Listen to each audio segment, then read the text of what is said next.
everyone, and welcome to Warren's Team Talk. I hope you're all well and having a great day. And whatever you're doing, I hope you're having fun and you're staying safe and healthy and everything else. Anyway, so today I've come on because I'm going to review match day 22 of the FA Premier League, which was all the matches that we had for the weekend just gone. So hopefully that will be entertaining and you'll enjoy that. Now, before we get started, can I please ask you to put a like on the video and by clicking the thumbs up button, and please make sure you share the content around by clicking on that sort of right, that arrow that points towards the right.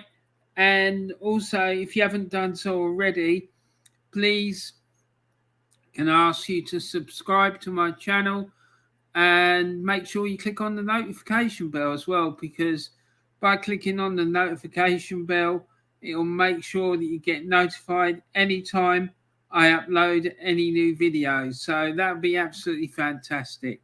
So anyway, guys, without further ado, let's get on with it. And let's get into the show, as they say. So let's put the banners on. Having the banners on is always a good thing, isn't it? Anyway, so like I say, let's get on with it. And I'm sure you don't want to hear me rattling on about a load of nonsense. Anyway, so like I say, this is a review of match day 22 of the FA Premier League. Now, this match day saw two games cancelled. The first one, Burnley against Leicester, sort of went completely under the radar. No one complained about it. No one really said anything. The next one that got called off was Spurs against Arsenal. And Arsenal submitted a request to the Premier League to have this game postponed. And from the reaction that this request has had, you'd think that they'd committed a murder or something. Honestly, it has been completely and utterly ridiculous, in my opinion. The amount of nonsense I've heard spouted by journalists, by pundits, by radio stations, absolutely ridiculous. I just find it absolutely staggering, to be quite honest, particularly after the events of, like, what was it, week and a half ago, 2 weeks ago, when Liverpool clearly fabricated a situation to meet their own ends and got the first leg of the League Cup postponed so that they could play the first leg at Anfield. I just find the whole thing absolutely disgusting. But anyway, I'm not going to go into a rant about that because I just don't think it's worth it, to be quite honest. There's been enough of a storm kicked up in a teacup over this. I'm not going to add to it. Anyway, so at the beginning of the weekend, this was the Premier League table. It saw Manchester City sitting top of the table. They had 53 points. They were 10 points clear of second place Chelsea. And both of them had a game in hand over Liverpool, who were on 42 points.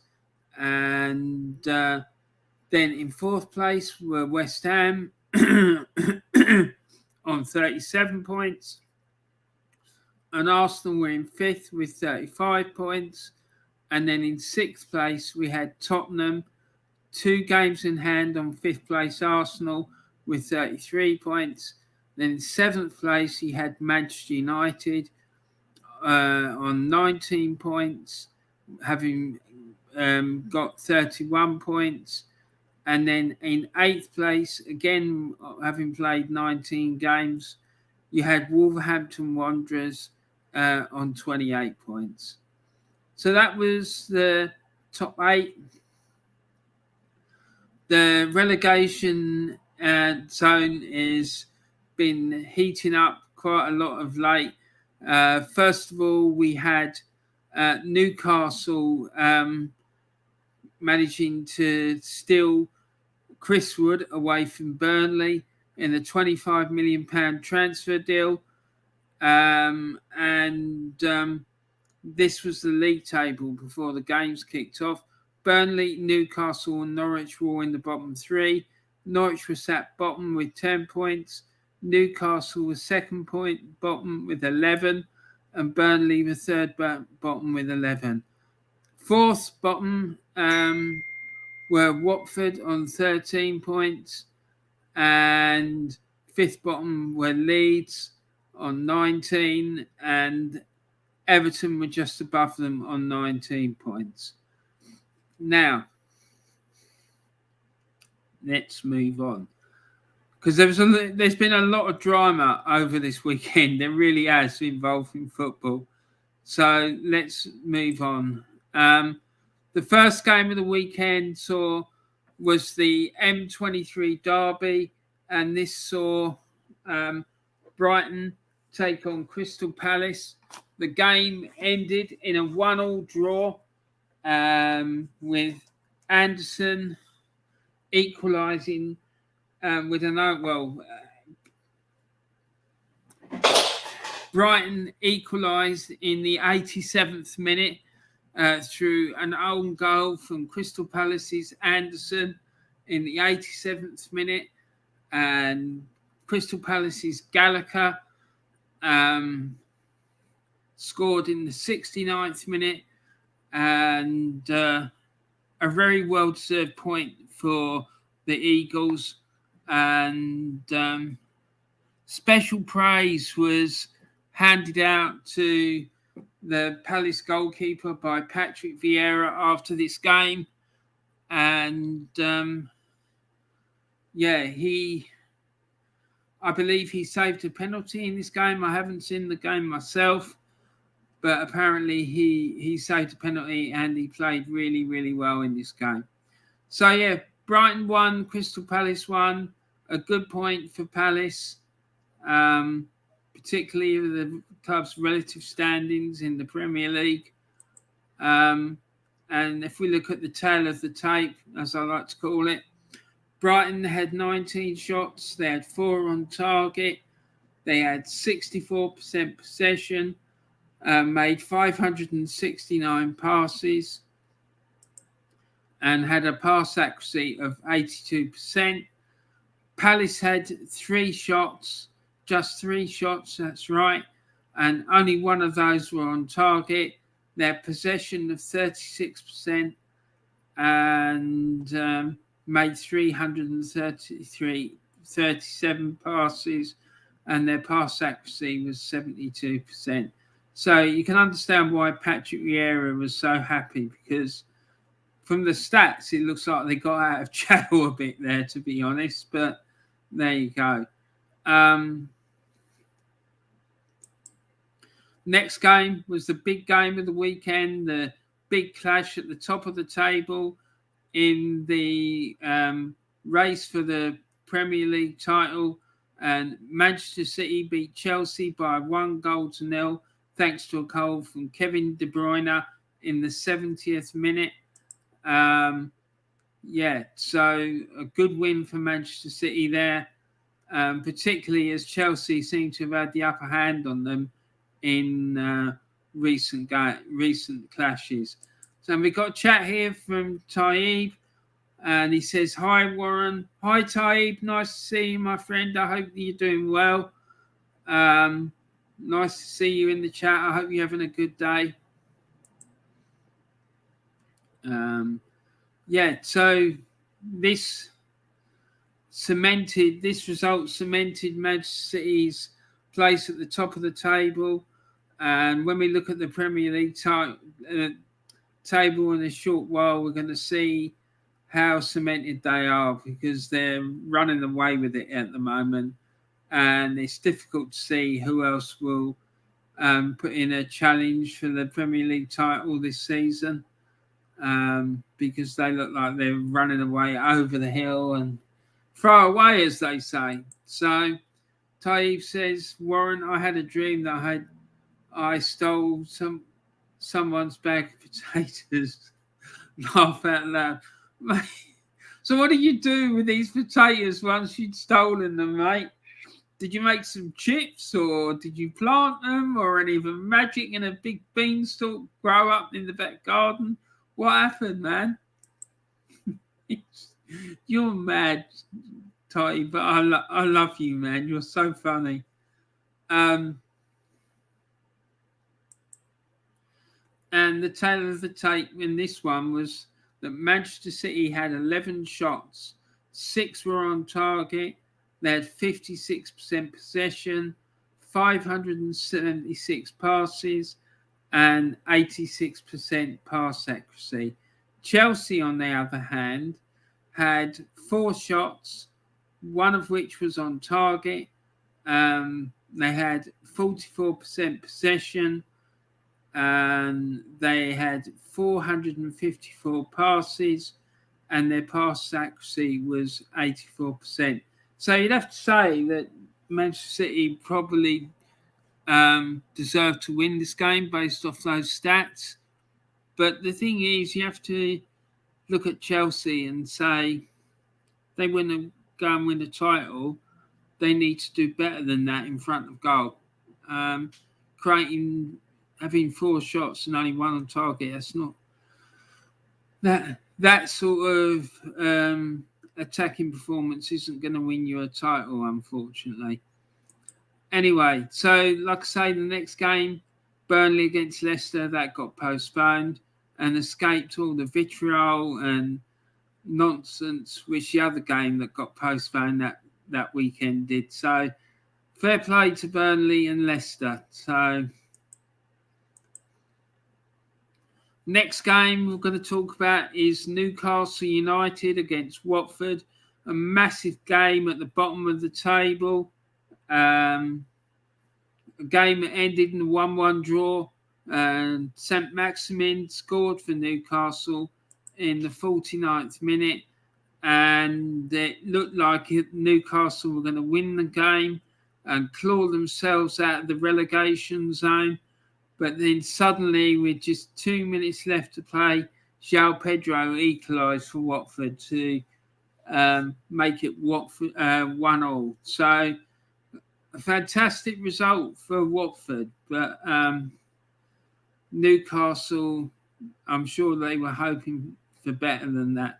But there you go, a 1-1 draw, and we move on. They have to move on to the next game and hope they do better. But that game was a massive 6-pointer. Ron, I think Mikel Antonio is so much better than Lukaku. Right, okay. That's interesting. Why do you think that, Taib? What makes you think that? That's an interesting one. I'd like to know why you think that, though.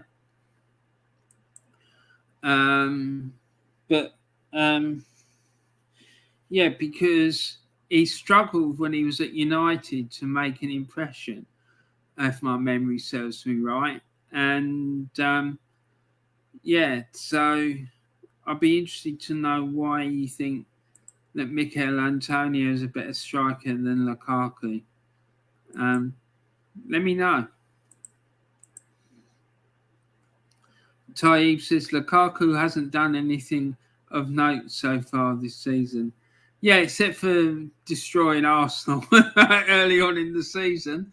I think you're right. And he has been out injured for quite a while as well. So let's see. Maybe it's going to take him a while to settle back into the Chelsea team. I mean, we saw Timo Werner come over from Germany, didn't we?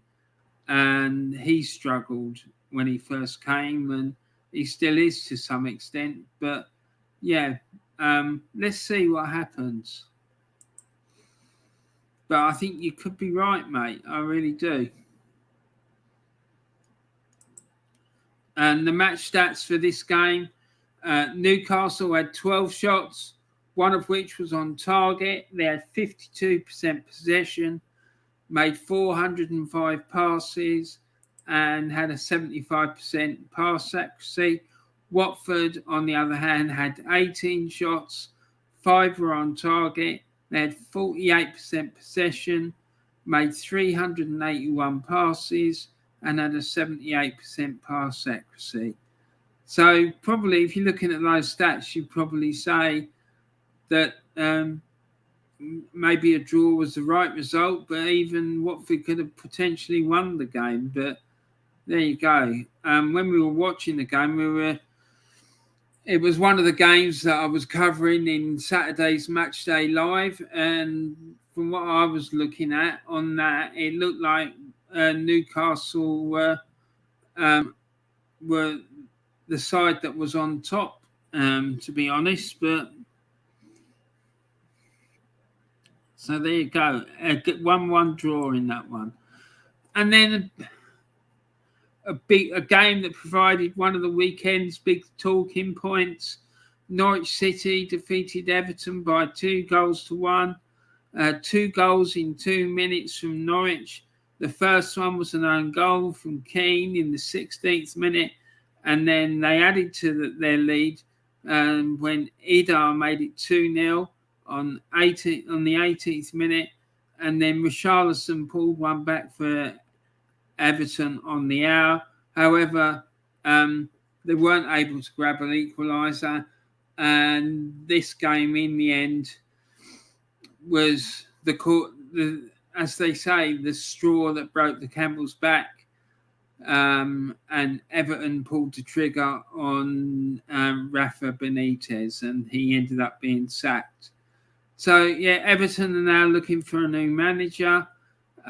This morning I've heard that one of the 4 front runners is Martinez, the current Belgian manager, and Duncan Ferguson's in the running, and Wayne Rooney's in the running as well. So let's see what happens. If you're watching this, please put in the comments section who you think should get the job. And no, I won't be putting an application in. I think that job's a poison chalice. I wouldn't touch it with a barge pole, to be quite honest. But yeah, I'd be interested to hear who you think might get the job. Sadly, I don't think Mikel Arteta will get the job. I don't think he'll leave Arsenal to go there. As much as I'd like to see it happen, but still, there you go. So moving on. In this game, Norwich had 13 shots, 3 were on target. They had 40% possession, 279 passes they made, and they had a pass accuracy of 69%. Everton, on the other hand, had 12 shots, 5 of which were on target. They had 60% possession, made 430 passes, and had a pass accuracy of 79%. So again, there's another game where the team that lost seemed to have the better statistics, but the one statistic that counts is the goals for and the goals against column, and that one said that Norwich scored 2 goals and Everton scored 1. So that's all that really matters at the end of the day. So Norwich won out, as I say, by winners by 2-1. Next game that we're going to talk about is Wolves against Southampton. And there's another chat here from Mr. Taib. Warren, seeing Martinez is linked with a return to the Everton hot seat. I don't see him doing well either, because most of the managers in the Premier League are better than him. And apart from Arteta, of course, laugh out loud. Well, he was their manager before, wasn't he, Everton? So it wouldn't be like he didn't know the club, but I would have reservations. I would have reservations if I was an Everton fan about him getting the job. But because I don't think he particularly covered himself in glory when he was there before. I don't know. It just wouldn't inspire me, to be quite frank. Mind you, they've had two of the best managers in the world there recently, and neither of them have worked out. Carlo Ancelotti was there, and it didn't work out. And now we had Rafa. They've had Rafa Benitez there, and that didn't work out. So maybe they need to try something a wee bit different, or it's pointing to the fact that there's a bigger problem than the manager at the club, which is what I think it is. So until that's sorted out, I don't think whoever they appoint is necessarily going to be that successful. So McManus Sense comes in and says, "Afternoon all, still can't believe the game was called off. What a joke." Yeah, it was a joke, but I have to say, I'm a bit peeved off with some of these pundits and journalists, the way they've got stuck into Arsenal over it. Yeah, I agree that it shouldn't have been called off, and the game should have been played, but they didn't seem to go in as strongly on other teams when they did it. So I just find it's a bit mad, really. And but the game, yeah, definitely should have been played, and yeah, it is a joke. And hi, Ron, what are your thoughts on DT? I was reading about it before I come on. What a disgusting human being! That's what I've got to say. I don't like the fella. I think he's a bit of an arrogant prick, to be honest. But yeah, other than that, he's going to get what he deserves. What he done was absolutely disgusting. And that poor woman, what she must have gone through must have been absolutely awful. So, yeah, it's disgusting. And, yeah, that's all I've really got to say about it. I don't like the fella. I think he's a nasty piece of work. And, yeah, that's all I really want to say about it, to be honest. Taib says, McManus, hi, mate. And Taib also says, drawn by Dre, hi. And McManus, hi, Taib. How are you, pal? And McManus, I'm okay, bro. How are you? So, yeah, so my thoughts about the Arsenal Spurs game. I think it should have definitely been played. But like I say, I find it I'm a bit curious about the reaction that game being called off got from the media. And when you consider all the other games that have been called off, and I don't think there was the same level of I don't really want to say aggression, but I don't think they made such a song and dance about it, let's say, as what the Arsenal one got. But that's just my opinion. But yeah, it was wrong. It shouldn't have been called off. I think Arsenal have taken advantage of these rules, but I just think they need to scrap that rule and go back to the way it was. So, and McManus says, Taib, I'm good, thanks, matey. And Drawn by Drain says, hi, Taib. And McManus says, you don't have to go into too much detail about what DD did do. Sorry, you don't have to go into too much detail, but what did DT do? Basically, he kidnapped his ex-partner, and he sent threatening messages, and he just abused his ex-partner and her partner, and was violent and loads of stuff. it's all on. If you do a search for and put DT AFTV star DT sentence, then you'll be able to find it. But yeah, he wasn't. He didn't cover himself in glory. Let's put it like that. So, and he basically his sentence has been because his sentence has been tripled as a consequence. So yeah, but I think rightly so. I think it was disgusting what he did. Anyway, so let's get back to the football. Wolves against Southampton, and Wolves' good form continues. They defeated Southampton by 3-1.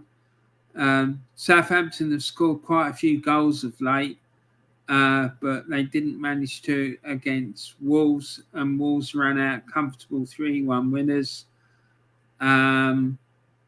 Jimenez put them in front in the 37th minute with a penalty. Connor Cody made it 2-0 in the 59th minute, and then James Ward-Prowse pulled one back for Southampton to make it 2-1 on the 84th minute, and then finally Traore right at the death in the first minute of stoppage time at the end of the game added a third one for Wolves to seal the victory for Wolves. And yeah, they're doing really well at the moment, and they look like they're going to be a bit of a handful for anyone who plays them, to be quite honest.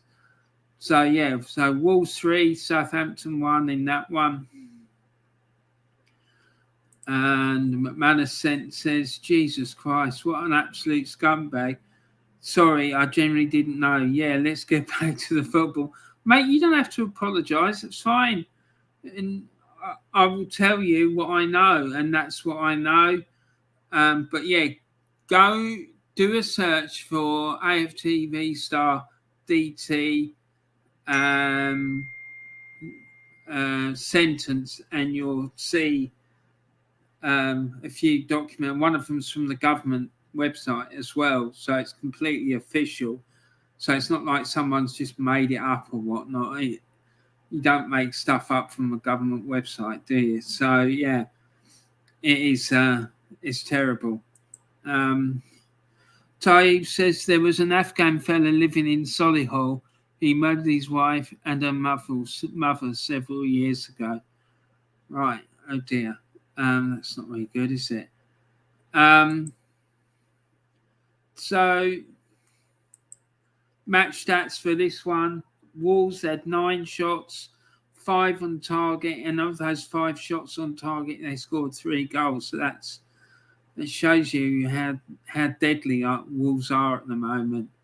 They had 41% possession, 304 passes they made, and their pass accuracy, they had 71%.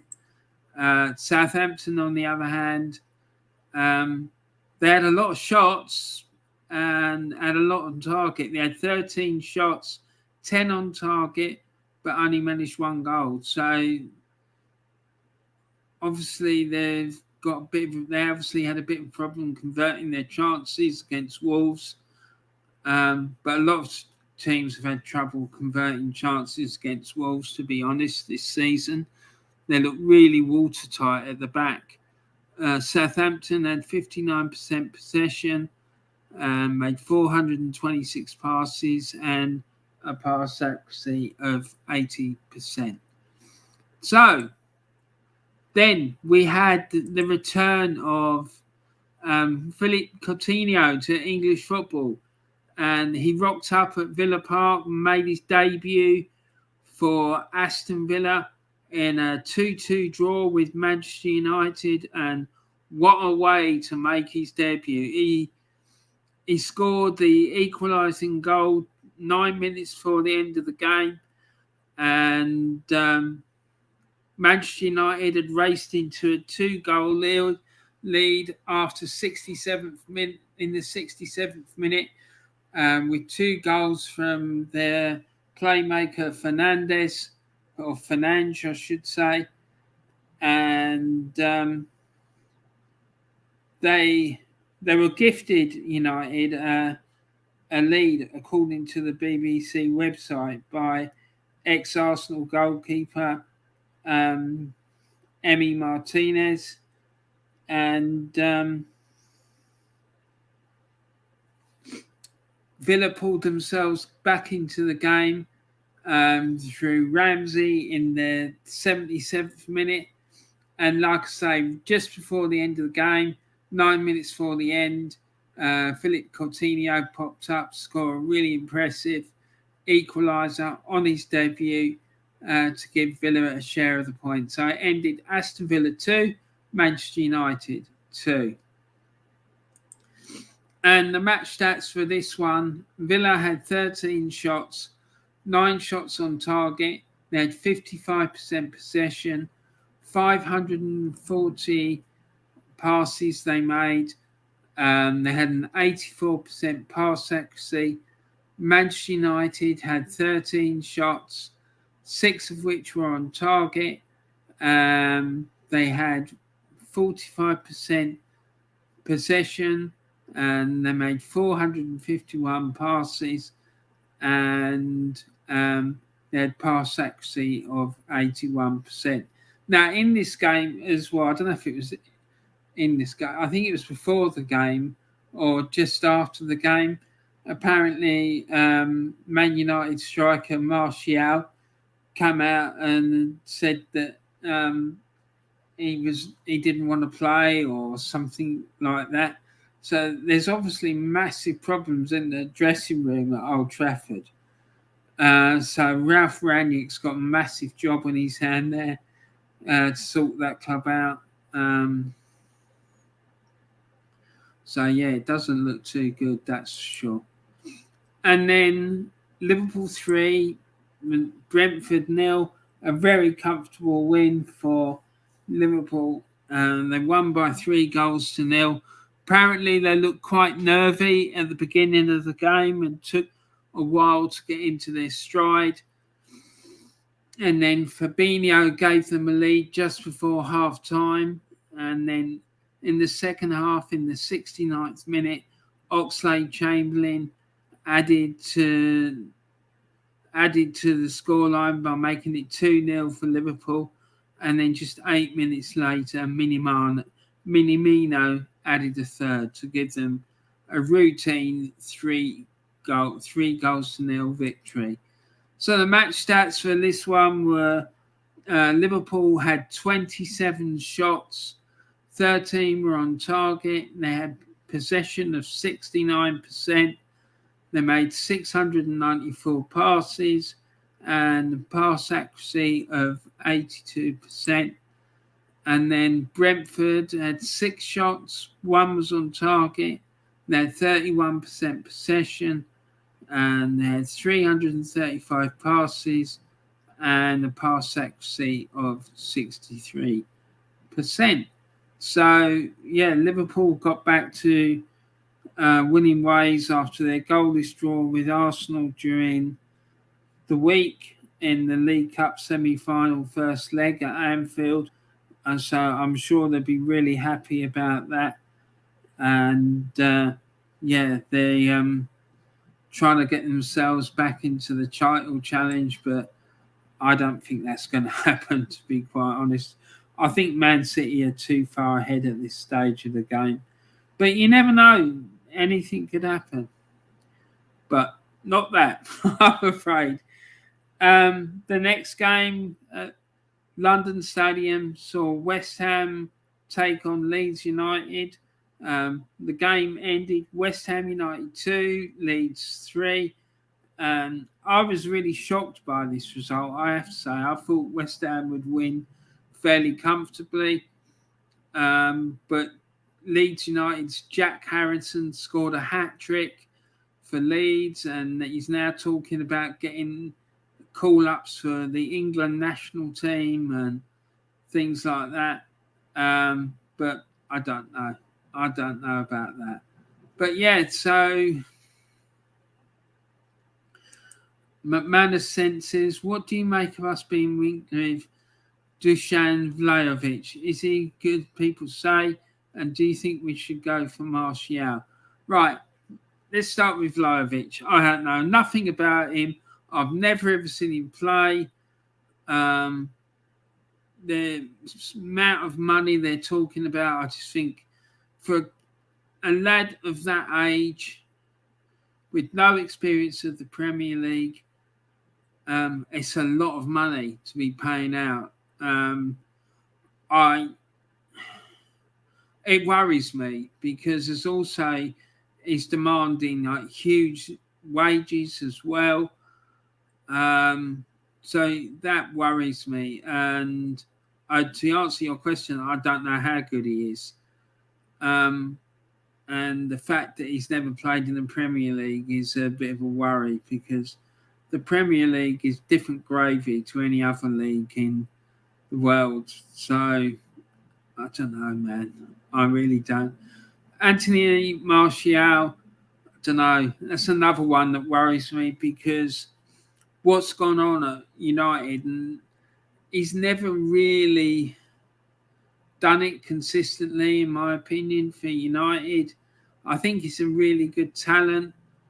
And I know that we wanted to sign him before he went to United, but I don't know, man. I don't know. And I just think we've got a lot of players who play in that position already. So why do we need him? I think we need a central midfield player. I think we need midfield players far more than strikers. And I think we should be looking at midfield players rather than strikers, to be quite honest, or wingers. That's what I think. But what do you think, McManus sense? What's your opinion about it? Taib says, good question, McManus. And it is a good question. It is a really nice question. I really like that one.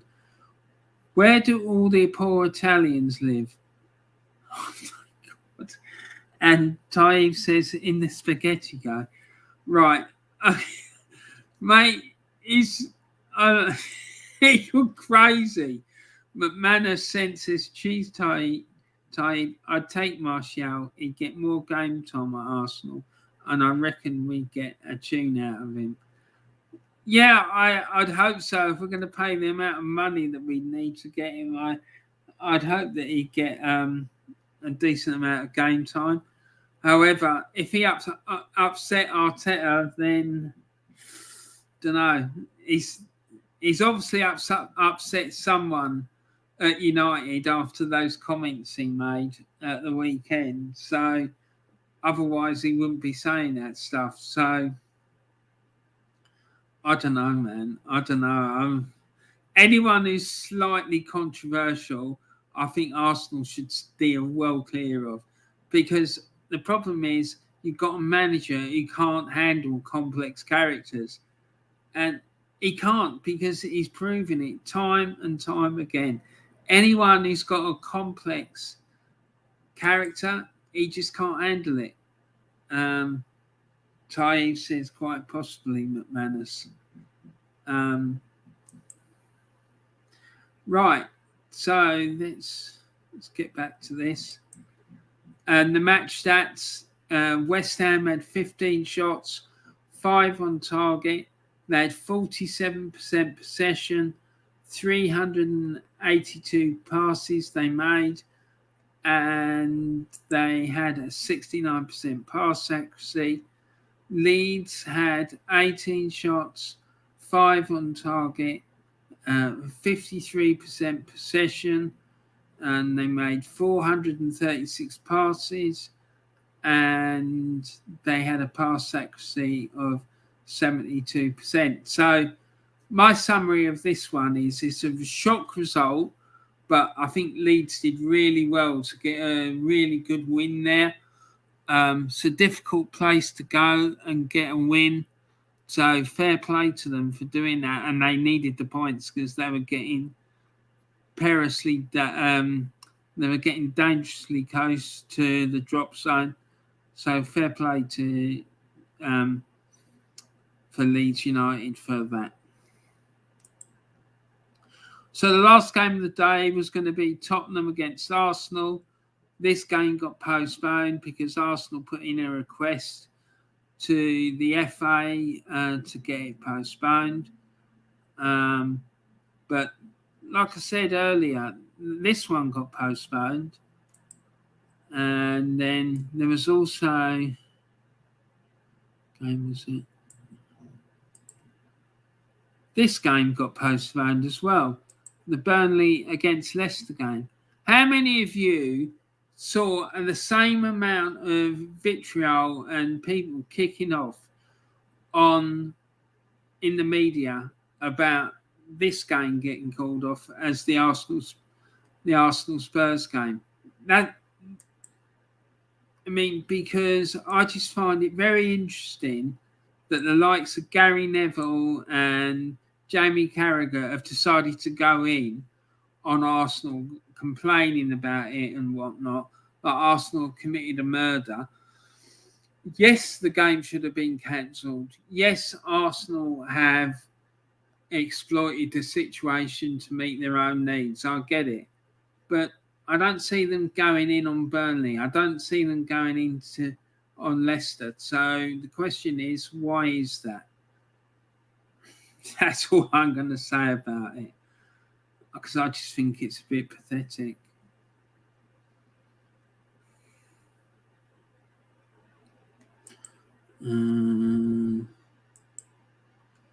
McManus says, I don't know much about Vlahovic. I think I'd rather someone that's played in the Premier League. I just feel it's a lot of money to spend for someone that's not really proven. Exactly. And that's what I think as well. I just think we're being held to ransom a bit, to be honest. I'd like to see Bowen next to Partey.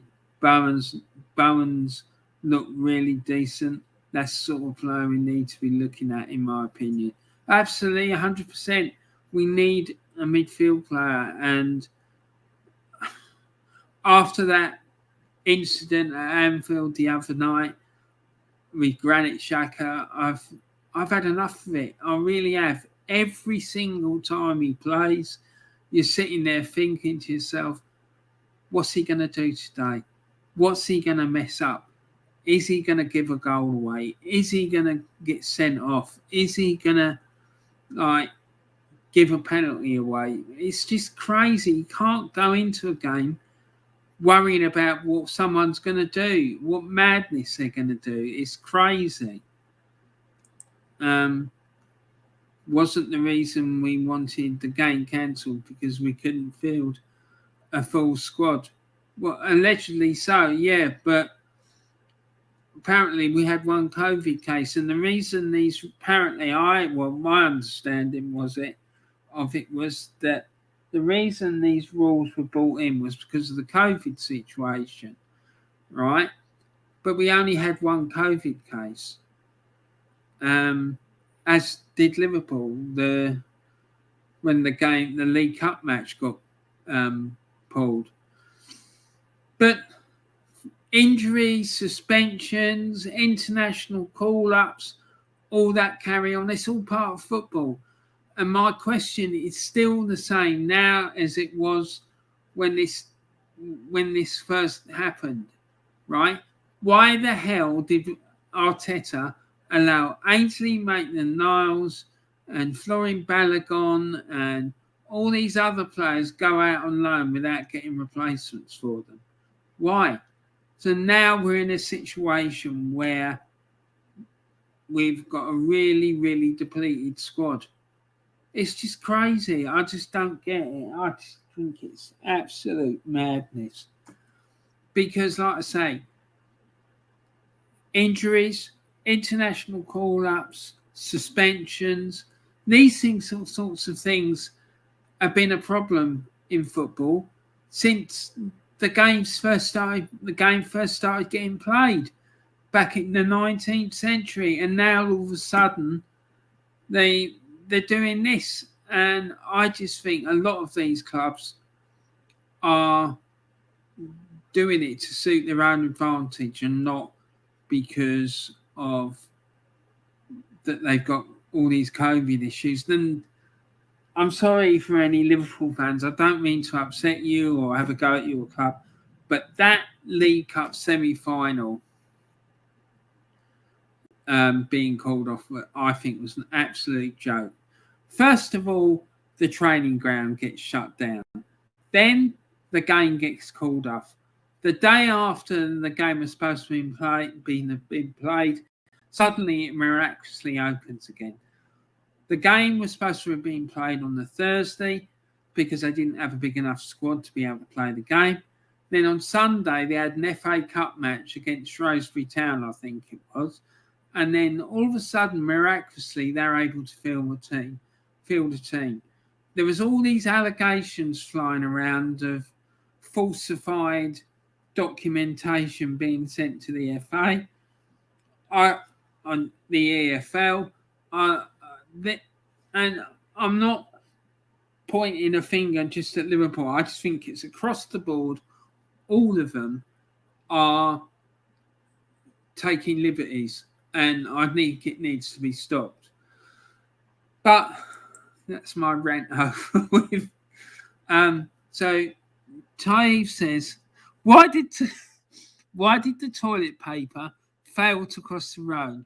Because it was stuck in a crack.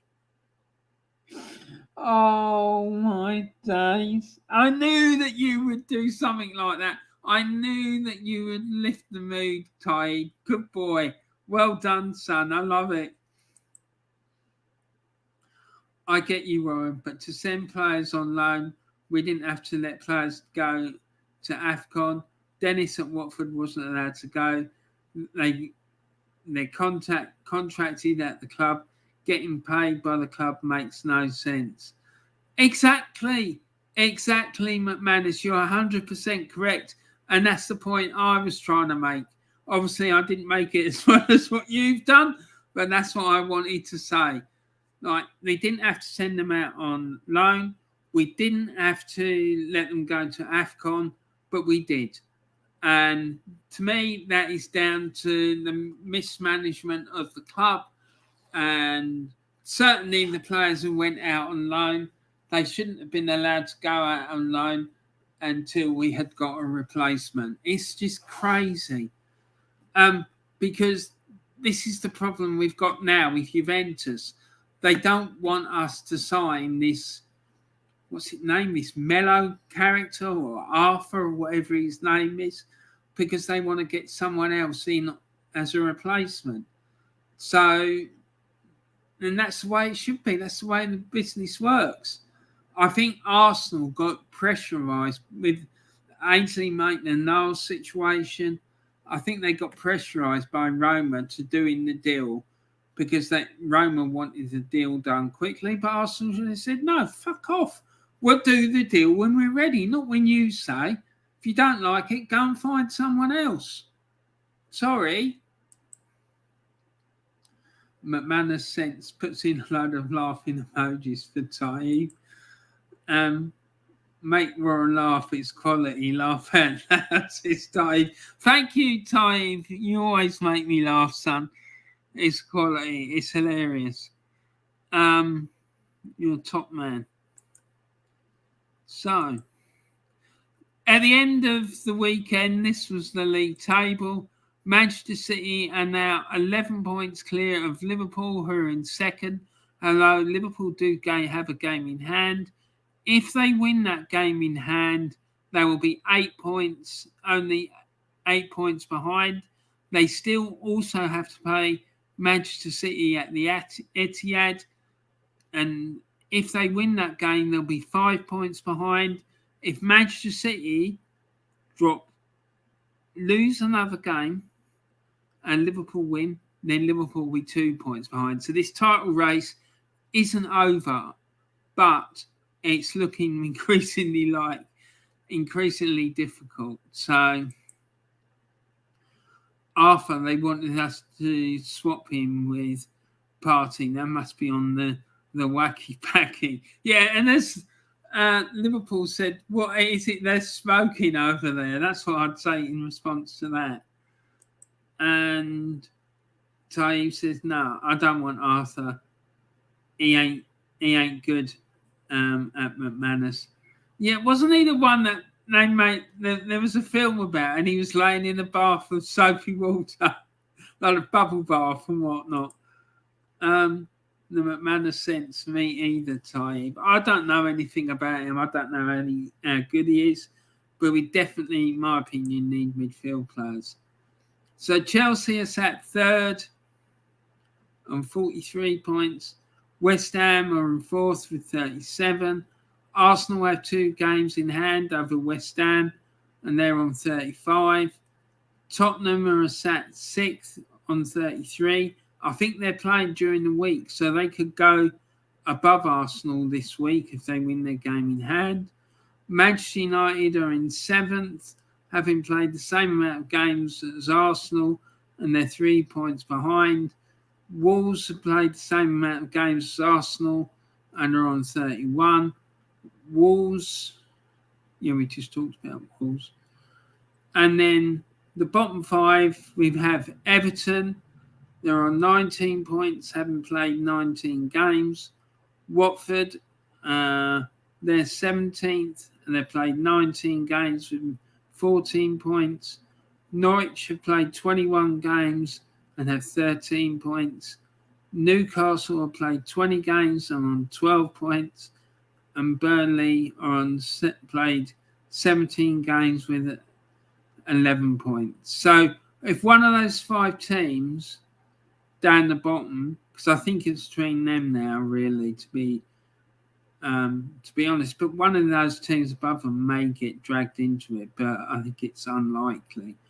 All they need to do is go on a good run, and it could get really interesting down there, I think.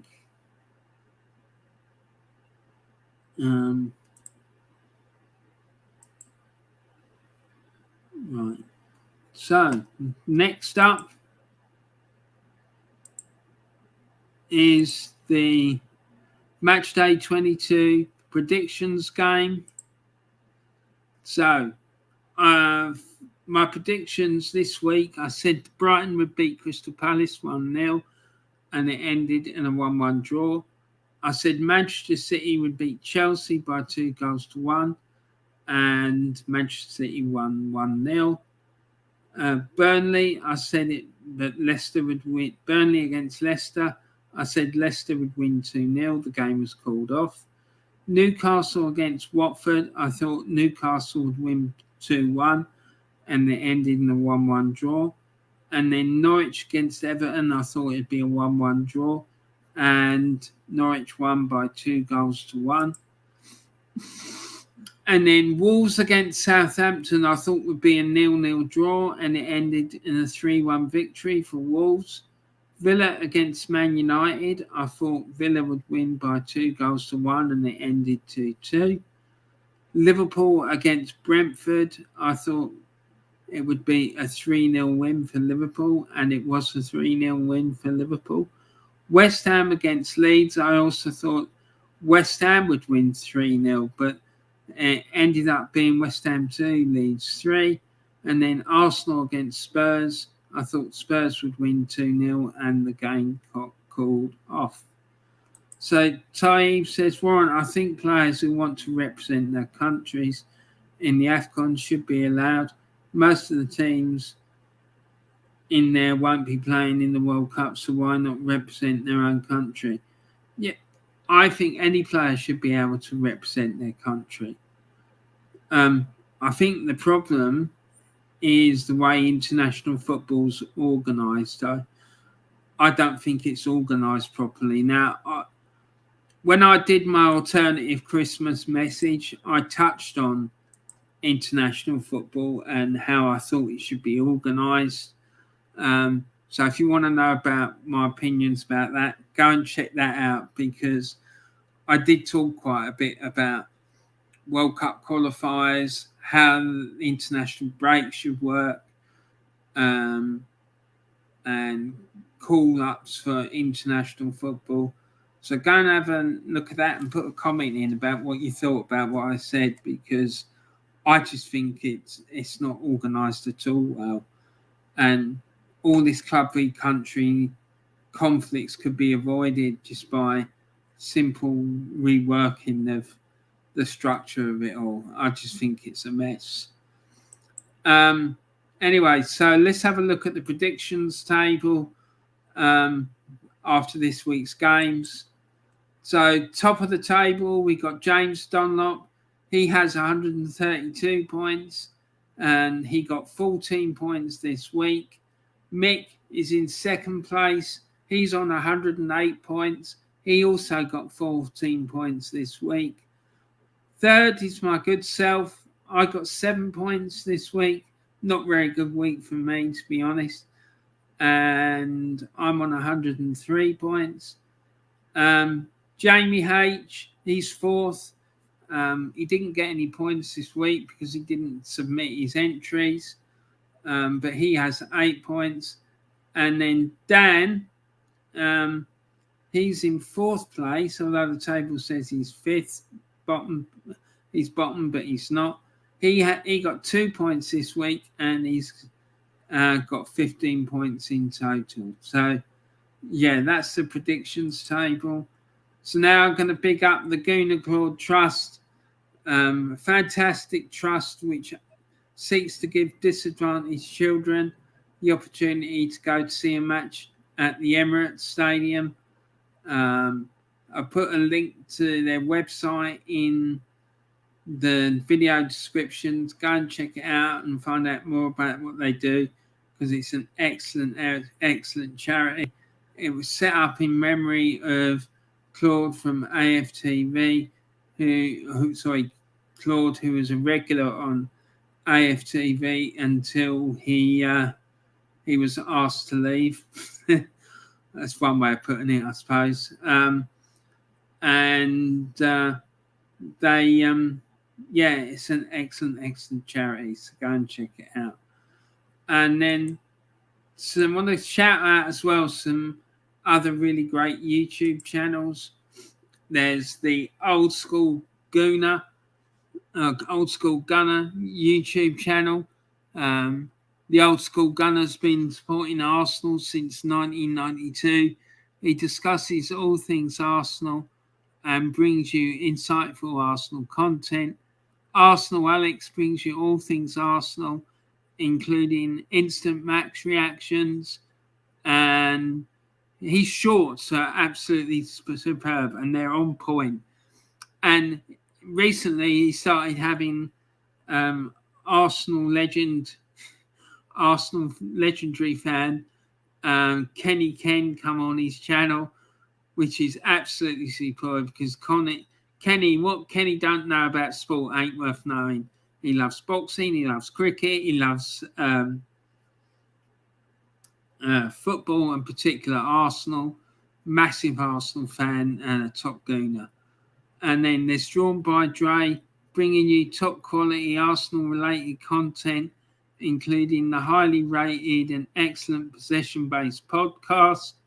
There's the Aussie Gooner. He discusses all things Arsenal from an Aussie perspective. And I can tell you, he has been lapping it up with this bloody nonsense with the Ashes recently. He has absolutely lapped it up. But yeah, he is very, very passionate Arsenal fan. Go and check out his channel, because he's a top man, top Arsenal fan, and I love his videos to bits. And last but not least, Diesel Arsenal. Diesel was a presenter on the Claude and the Bansters channel. He's recently set up his own channel, which is called Diesel Arsenal. He's just put out 2 videos so far, but he intends to do a lot more different videos as well. It's the fastest growing new channel on YouTube. Diesel as well wants to present discussions on all things Arsenal, as well as other issues, including films, dating, mental health, amongst other popular topics. So he's a top man. I really like the fella. So please go and check him out and give him support and help him get his channel up and running. So you go and check all these channels out. You won't be disappointed of that, I'm absolutely sure. All the links to their channels are in the description of the video, so you shouldn't have any issues contacting them. So yeah, they're really excellent YouTube channels for you to check out as well. And Taib says, don't know why AFTV booted off Claude. They kept on wife beater DT. Yeah, it's a mystery to me as well, mate. But there you go. McManus says, I don't have a problem with players playing in AFCON. My problem with it is that they shouldn't be played during the season. Why can't it be moved to the end of the season like the Euros are? Mate, I agree. And like I said, I recorded an alternative Christmas message.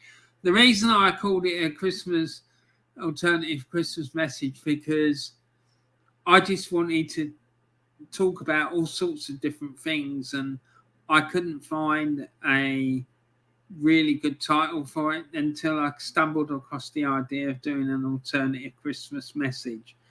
And it's one of the things I talked about was international football, the way it's structured and the way it's organised. Because I agree with you, it should be played in the closed season, and I think that international football in general isn't well organised at all. I think it's really chaotic, and there's no logical reason, as far as I can see, as to why it's like that. McManus, I think Arsenal is right about it not being organised. It isn't. It's a mess, mate. At Taib, McManus says Claude was brilliant. Always made me laugh when him and Ty clashed over their Arsenal. Claude was a real fan. Absolutely. And he was really passionate. I used to love those discussions as well. They used to make me laugh, especially when Claude started going in on Ty. And Ty said, exactly, McManus. That them two were class, very entertaining. And then McManus says, Claude was a true supporter and just loved Arsenal. Absolutely, he was. He was a top man. And I loved him to bits. Anyway, so that's it, guys. I'm going to end it there. I hope you enjoyed the video. I will be back on Thursday because I'm going to do a preview for this weekend's upcoming fixtures in the FA Premier League. And then on Saturday, again, I will be doing the match day live, probably starting either at 2:40 or 2:45 on Saturday afternoon. So come and check that out because the last two have been absolutely wild. There was the FA Cup one, and then this weekend we had a really great show as well. I think Taib was in there, and Tony Blackwell was in there, James Dunlop was in there. It was wild. It really was. It was great. So feel free to come in and join in on that. So anyway, I hope you're okay, and I'll probably try and put out a few other videos in the meantime. So please take care. Have a great day, rest of your day, whatever you're doing, wherever you are. And I look forward to seeing you all again really soon. Thanks very much for watching. And don't forget, please take care of each other. Look after yourselves. Stay safe and keep talking. Thanks very much, guys. Take care. Bye for now.